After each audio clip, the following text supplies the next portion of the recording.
तू बड़ दुष्ट छै। तोरा कुकू करे ले गाछ भेटै छौ। हम जेना तोहर खौझनिया होइयो और बैठ के अही गाछ पर आबि जाइए।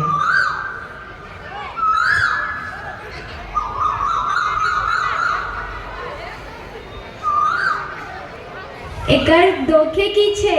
ई त अपने जोड़ी के ताक रहल अछि। भ सकैया अकर प्रेमी बिसरने गेल हो एकरा। हे अकर दर्द बेसी तो ही बाँट सकै छी। नियम छै जे दुनू एके संयोग हेतै। भ सकैया जे इहो हमरे जकाँ अभगले होय। नहीं नहीं, हमरा सन भाग्य ककर छै। 101 ग्रंथक रचनाकार आ तिनकर पत्नी हम। जिंदगीक अर्थ मात्र खेनाइ पिनाइ आ पहिरनाइ त नहीं होइ छै। हाँ, ई त तोहर तपस्या छो। जे प्रेम में त्याग दे उ त वासना भेले। धैर्य सब काज पड़ले छै। ओह, ई सरधुआ तो अकच्छ कऽ देलक। भोर से साँझ तक माथ खा लैया। ठहर, हम एकरा उड़ेने अबै छी।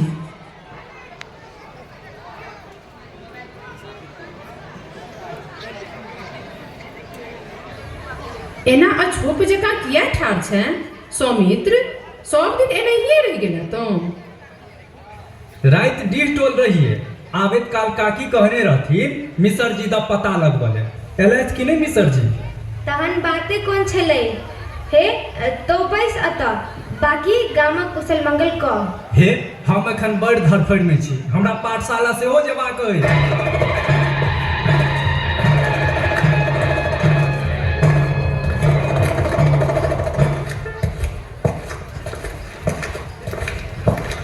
हे देवी, हमर प्रणाम स्वीकार करल जाय। आइ समस्त राजमहलक परिसर आनंदो उल्लास में हिलकोल ल रहल अछि। विश्वासी दूत द्वारा ई शुभ सूचना भेटल जे राजमहलक राज पंडित श्री वाचस्पति मिश्र जी अपन गुरुदेव शंकराचार्यक जन्म स्थानक दर्शन हेतु निकलल छै। तत्पश्चात ओ हुनकर कर्म स्थलक सेहो दर्शन करता। हे देवी, इस शुभ अवसर पर महाराज के देल ई उपहार स्वीकार करल जाय। सर्वगुण संपन्न महाराज आ महारानी के गुण के बखान करबाक सामर्थ्य हमरा में नहीं अछि। ई बात हम पहिनहु कहि चुकल छी कि हम हुनकर अनुपस्थिति में बिना हुनकर अनुमति के हम ई उपहार लेवा में असमर्थ छी। हे देवी, महाराज आ महारानी दुनू गोटे निवेदन कयलनि अछि जे एहि तुच्छ सेवा के स्वीकार क कृतार्थ करू। हे देवी, अहाँक इच्छाक प्रशंसा करैत महाराज धीराज अहाँक महापंडित स्वामीक नवीनतम पांडुलिपि प्रतिलिपि करय लेल सेहो पठौलनि अछि।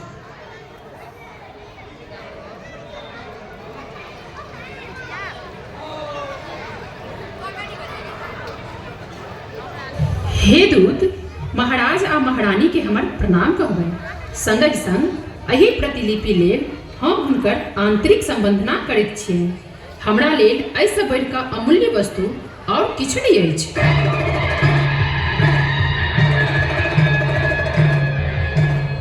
तोहर पैर बड़ शुभ छहो सौमित्र। हाँ, यात्रा शुभ अछि हमर, तें हम आब जाय ले नियारने छी। से कोना होतै? हाँ अच्छा, हम चलै छी।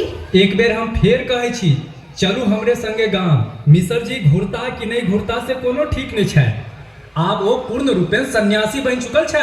अपना मोनक छथि, कोनो मुहूर्त में आबि सकैत छथि। हमरा बुझबा में नहीं आबि रहल अछि जे हुनका सन्यासी बने के रहन तब बियाह बेकार केलनि। ठीक छै, अहाँ काज करू।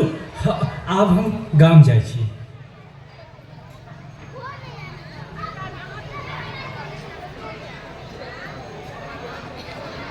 एना चोर जकाँ किया ठाढ़ छी?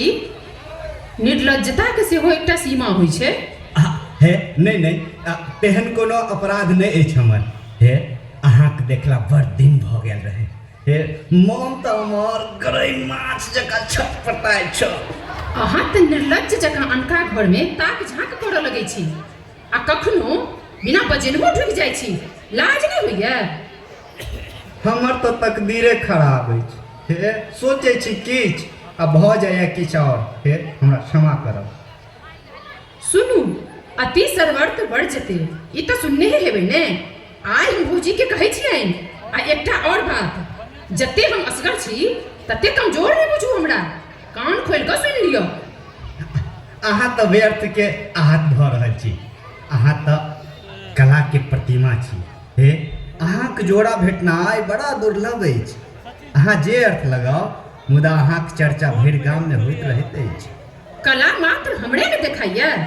हमरा एखन एकटा चिंता है, से बुझल है यहाँ के। हमरा निजी बात में दखल किया दे रहल छी अहाँ? ओ हाँ, किएक नहीं, हमरा लगैए जेना केओ अहाँके हमरा विरुद्ध भड़का रहल अछि। अहाँ व्यर्थ में परेशान भऽ रहल छी। व्यर्थ नहीं, अहाँ जानि बुझ के हमरा परेशान कऽ रहल छी। भागै छी कि नहीं भागै छी? उचक्का नहीं तन। ठीक है, हम जाइ छी।